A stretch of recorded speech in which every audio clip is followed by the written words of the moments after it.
আসসালামু আলাইকুম। এই ভিডিওটা হচ্ছে বিশেষ একটা কারণের জন্য। আমাদের এবারের ঈদের বাজেট কত?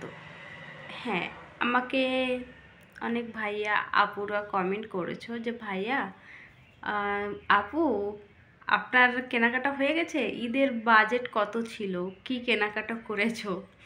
তো অবশ্যই বলবো আমি কত বাজেট ছিল বা কত আছে, কি নিয়েছি কি নেওয়া হয়নি এখনও।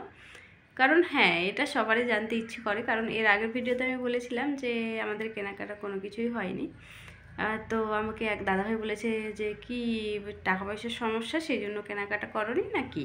তো সবটাই জানাবো, অবশ্যই ভিডিওটা শেষ পর্যন্ত দেখো, আর ভালো লাগলে লাইক কমেন্ট শেয়ার করতে কেউ ভুলবে না। সবাইকে অগ্রিম ঈদের শুভেচ্ছা, ঈদ মোবারক। সবাই কেনাকাটা করেছো, জানাও নি আমাকে কেউ, তো অবশ্যই জানিও। আমাদের ঈদের তেমন কোনো বাজেট নেই, তেমন কোনো কেনাকাটা নেই। হ্যাঁ, মিষ্টি আসবে, সেমই আসবে, যেগুলো ঈদে আমরা বানাই। তোমরা কি কি বানাও? আমরা চালের রুটি, সেমই, মাংস, এগুলোই।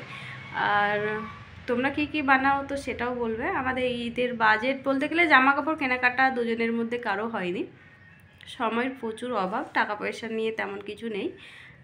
হয়তো আমিও সকালে যাই, সন্ধে আসি, আর আমার হাজব্যান্ডও সকালে যায়, সন্ধেবেলা আসে, সে তো রাতে আসে। সেজন্য আমাদের সময়টা যেহেতু একটুখানি কম, কাজ করতেই হবে, ডিউটি সেটা করতেই হবে, আর ছুটি পাওয়া যায় না। দেখো আজকে হচ্ছে লাস্ট রোজা, তবুও ছুটি নেই যে বাড়ির কাজগুলো করব। খুব তাড়াহুড়ো করে সকালে করে গেছি, আর ঘরটা বাস এরকমই করেছি, যেহেতু বেশি জিনিসপত্র নেই তো অত সময় লাগে না।